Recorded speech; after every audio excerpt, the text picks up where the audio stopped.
السلام علیکم ورحمۃ اللہ وبرکاتہ۔ امید کرتے کہ آپ حضرات خیر و عافیت کے ساتھ ہوں گے۔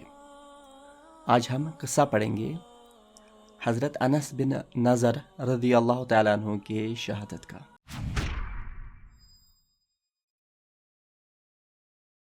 حضرت انس بن نضر رضی اللہ تعالیٰ عنہ ایک صحابی تھے جو جنگ بدر میں شامل نہ ہو سکے۔ ان کو اس چیز کا بہت بڑا صدمہ تھا اور اپنے نفس کو ملامت کیا کرتے تھے کہ اسلام کا اتنا عالی شان جنگ ہوا اور آپ اس میں شامل نہ ہو سکے۔ تمنا تھی کہ کچھ اور موقع ایسا مل جائے تاکہ اپنے حوصلے پورے کر دوں۔ تو ہم جانتے ہیں بدر کے بعد احد کی لڑائی ہوئی تھی، اس میں انہوں نے بڑے دلیری کے ساتھ اور بڑھ چڑھ کر حصہ لے لیا کہ احد کی لڑائی میں اول مسلمانوں کو فتح ہونے لگی۔ پھر ایک غلطی کی وجہ سے انہیں شکست ہوئی۔ وہ غلطی یہ تھی کہ حضور اکرم صلی اللہ علیہ وسلم نے چند آدمیوں کو ایک خاص جگہ پہ مقرر کر رکھا تھا اور یہ کہا تھا کہ جب تک میں نہ کہوں تب تک نہ ہٹنا۔ وہ ایک اسٹریٹجک پوائنٹ تھا۔ حضور اکرم صلی اللہ علیہ وسلم کو اندیشہ تھا کہ یہاں سے حملہ ہو سکتا ہے۔ انہوں نے جب دیکھا کہ مسلمانوں کی فتح ہو رہی ہے تو وہ بھی وہاں سے چلنے لگے، حتیٰ کہ ان کے امیر نے ان کو منع کیا کہ اللہ کے حبیب صلی اللہ علیہ وسلم نے منع کیا ہے، لیکن انہیں یہ لگا کہ شاید حکم جنگ کے وقت تک کا تھا۔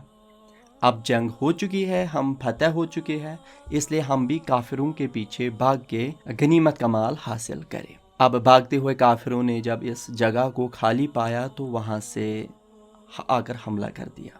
مسلمان بے فکر تھے، اس اچانک بے خبری کے حملے سے مغلوب ہو گئے۔ اب جہاں سے یہ لوگ واپس آ گئے اس کی وجہ سے مسلمان دو طرف پھنس گئے اور ان پہ دونوں طرف حملہ ہو گیا، جس کی وجہ سے مسلمانوں میں ہلچل سی مچنے لگی۔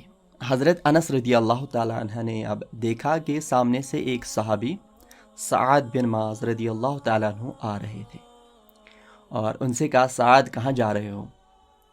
اللہ کی قسم احد کے پہاڑ سے جنت کی خوشبو آ رہی ہے۔ تلوار تو ہاتھ میں تھی ہی اور دشمنوں کے جتھڑے میں گھس گئے۔ تب تک لڑتے رہے جب تک کہ شہید نہ ہوئے۔ شہادت کے بعد جب ان کے جسم کو دیکھا گیا تو چھلنی ہو گیا تھا۔ 80 سے زیادہ زخم اس کے پورے جسم پہ لگے ہوئے تھے اور ان کی بہن نے ان کو انگلیوں کے پوروں سے پہچانا۔ اب جو لوگ اخلاص کے ساتھ اللہ کے کسی کام میں لگ جاتے ہیں تو انہیں دنیا میں ہی جنت کا مزہ آنے لگتا ہے۔ یہ تھے حضرت انس رضی اللہ تعالیٰ عنہ جن کو دنیا سے ہی جنت کی خوشبو آ رہی تھی۔ اللہ اکبر۔ تو یہ تھا آج کا قصہ۔ انشاءاللہ دوسرے قصے میں ملتے ہیں، تب تک کے لیے اپنا خیال رکھ لیجیے گا۔ السلام علیکم ورحمۃ اللہ وبرکاتہ۔